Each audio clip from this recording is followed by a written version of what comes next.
This is an original video based on real experiences created with human involvement from our team and supported by ATOS. If you're watching this video, it's because there's a woman on your mind right now, and you've spent days with the same question going in circles. Does she like me? Does she not? Why did she answer like that? Why yesterday yes and today nothing? I'm going to give you the answer, but you're not going to like it. It doesn't matter whether she's interested. What matters is that you've spent 2 weeks of your life trying to find out, and nobody is giving those 2 weeks back to you. The problem was never her. The problem is that you handed control over how you feel to a person who hasn't even bothered to be clear with you. Today you're going to understand why that question is the thing sinking you, and what a man in your position does, so he never has to ask it again. Think about the last time a woman was genuinely interested in you. You didn't doubt it. There was no analysis, no asking your friends, no screenshots, no rereading the message hunting for a double meaning. You just knew, because it was obvious. So what does it tell you that today you don't know? It tells you everything. Real interest doesn't need a translator. When a woman wants to be with you, she makes it easy. She shows up, she answers, she reaches out. She doesn't leave you guessing for weeks because guessing is uncomfortable, and she has no reason to put you through that. So if you spent 15 days decoding, you already have your answer. And it isn't no, it's something worse. It's not enough for it to show. And now the part that's actually uncomfortable, that's not the main problem. The main problem is that you agreed to play that game. That you were willing to put your mood, your week, and your mental energy in the hands of someone who gave you nothing concrete. She didn't force you, you volunteered.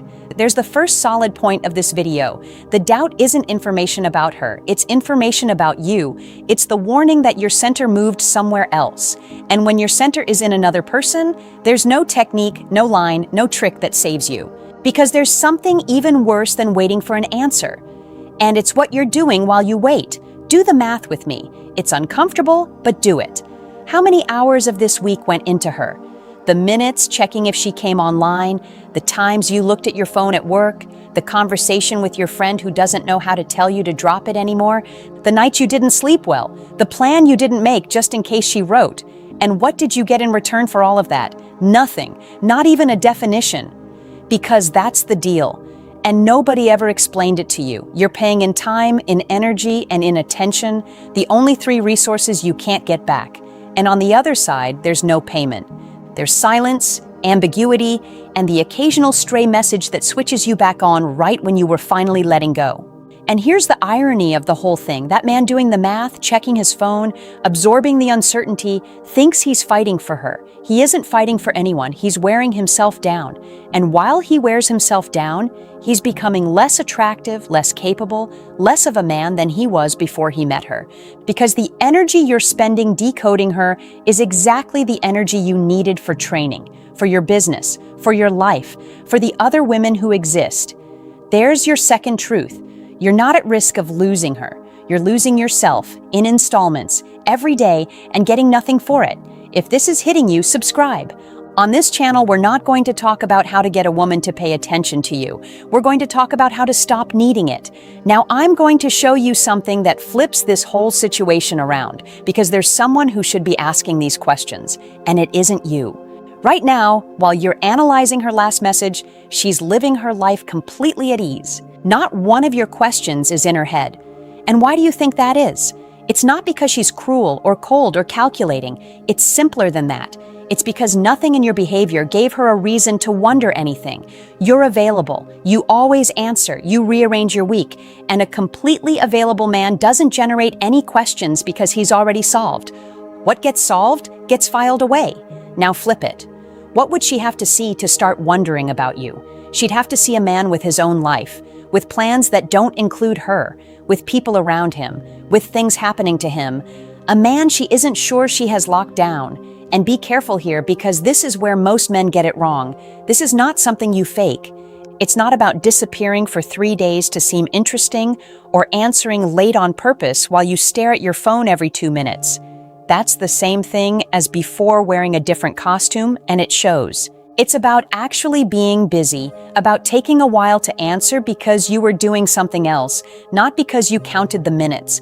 The difference between those two things is invisible on paper and completely obvious in real life. There's the full turn of this topic. You don't have to make her interested. You have to build a life where your interest is the expensive thing.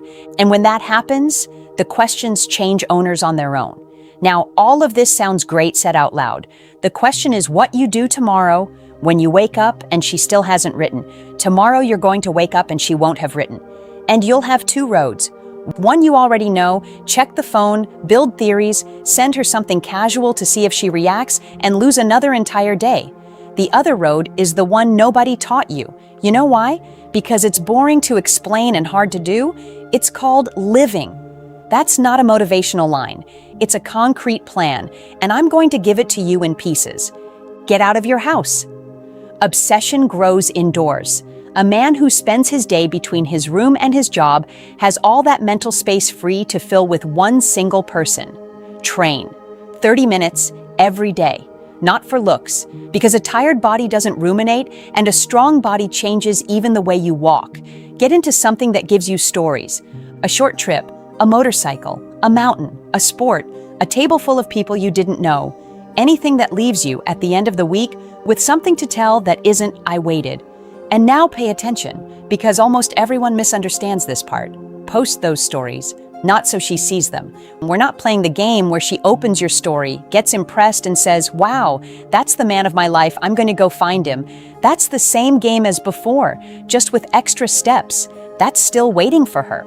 You post your stories because living generates contacts, because every mountain, every trip, every night out puts you in front of new people. And when you post, you're not talking to one woman, you're talking to your entire circle, to the ones who already know you, to the ones who added you and never spoke to you, to your friends' friends who watch your story without you ever knowing. That's farmer mentality. You don't chase one single target. You plant across your whole field and let the field answer. And there's something else you need to understand once and for all. We live in the digital age. If you don't post anything, you don't exist. You can have the most interesting life in the world, but if it leaves no trace, then as far as your circle is concerned, that life never happened. And I already know what's going to happen in the comments. There are going to be men saying, "Posting stories isn't for me. I don't look for anyone's approval. That's needy behavior." Look, brother, I get it. I used to live that way too. And you're not wrong underneath it. This isn't about begging for approval, but open your eyes. We're in an era where people live inside their phones 24 hours a day. They wake up and the first thing they grab is the phone. They take the phone to the bathroom. And the most efficient way that exists today to farm the attention of your entire circle without chasing anyone is your stories. So decide. Either you use the tool or don't complain later that no girl writes to you and that you keep getting left on red. This digital age hands you advantages no generation before you ever had. Use them, but don't post just to post, because that's where you actually look bad. There are rules. First, post photos and videos where you're in them. You are the main character. Nobody is following your life to look at a landscape with no one in it. Second, motivational quotes? No. Downloaded TikToks that everyone else is already resharing? No. That isn't cool, and it communicates the exact opposite of what you want. That you have no material of your own, that your life doesn't generate anything, so you recycle other people's. Third, post real activity. Adventure, survival, masculine things, things that prove you went out, you moved, you put yourself in front of something. That's what looks different in a feed full of people sitting down. And fourth, this one is going to sting. Gym videos are not cool. Training, yes. Posting it, no. Everyone does that. It's the most basic thing there is, and it doesn't separate you from a single soul. When my course comes out, I'll break this part down much deeper, because there's far more to it than fits in one video. For now, just hold on to the idea. Look at how they play it. They post their photos, they show themselves, they look good, and they let the whole world see. That's the game, and they play it every single day. And I already know what you're going to say, but they post reshared TikToks, pictures sitting at home doing nothing interesting, or just showing off their best features. You're right, And that's exactly the point I want you to understand. Doing what they do doesn't work for us. And it's not arbitrary, it's how we're built. A man is activated by the visual, the face, the body. That's why showing herself is enough for her. A still photo, at home, with nothing around her already does its job. That's not what activates a woman. What activates a woman is the signal of survival. That this man can handle life, that he moves, that he endures, that he's capable. So think about it, sitting in your house on the same couch as always, what survival are you demonstrating? None.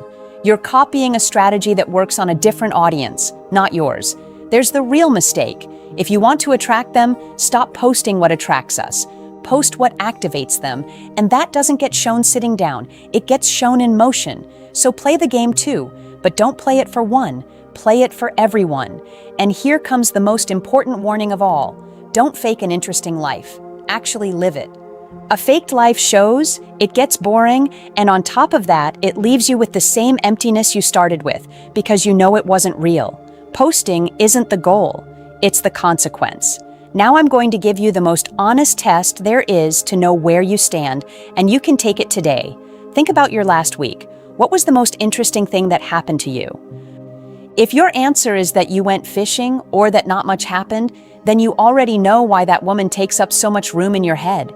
It's not that she's extraordinary, it's that she was the most exciting event of your week, and that says more about your week than about her.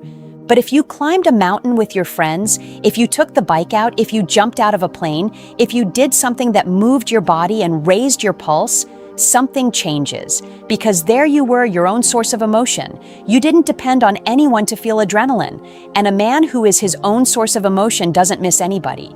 That's the whole equation. And it's pure math. If the only interesting thing happening to you is her, you're going to be obsessed with her. Necessarily.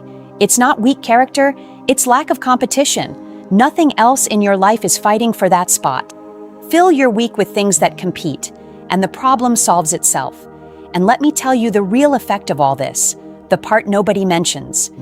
You're not going to do any of this and feel better the next day. The first days will be worse. You're going to be standing on top of the mountain thinking about her, but on day 12, you'll notice 6 hours went by without her showing up in your head. And on day 30, you're going to have to make an effort to remember why she mattered so much. That's the goal, not that she comes back, that you forget. And that's where something happens you don't expect. There's a type of man who feels absolutely nothing when a message goes unanswered.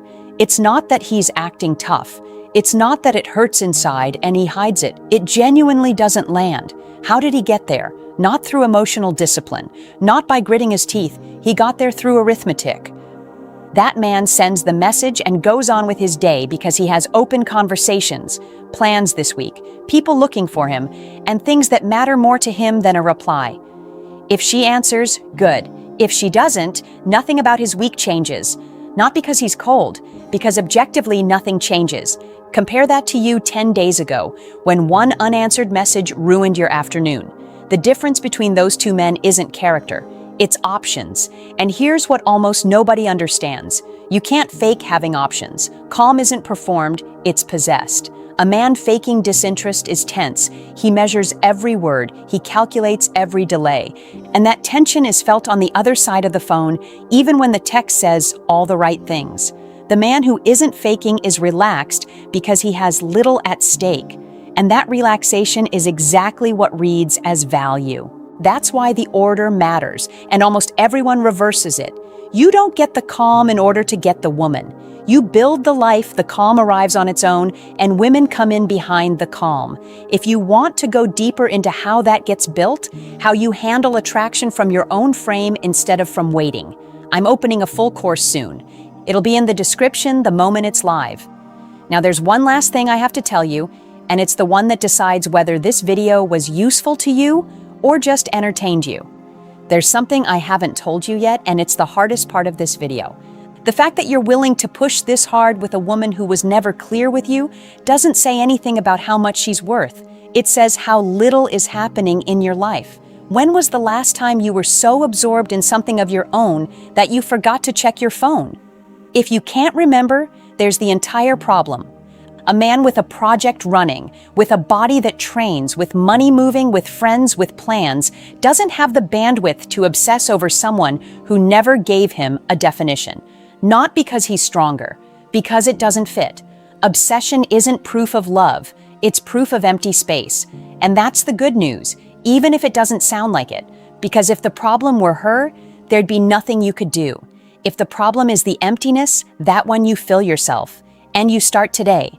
So next time you catch yourself wondering whether she likes you, don't go looking for the answer.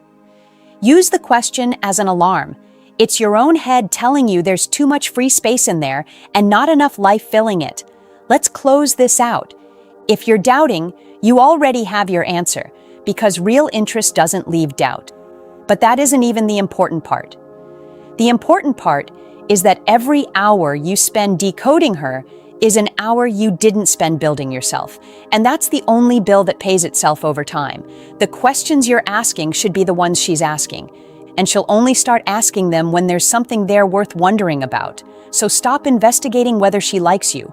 Go live, train, get out, have stories, post them, talk to other women, fill the space. And one day, a month from now, someone's going to mention her, and it'll take you 2 seconds to remember who she was. That day you'll understand what all of this was really about. Up above, I'm leaving you the video where I break down the habits that make an older man desired and not merely tolerated. It's the exact next step after what you just watched. Go watch it now.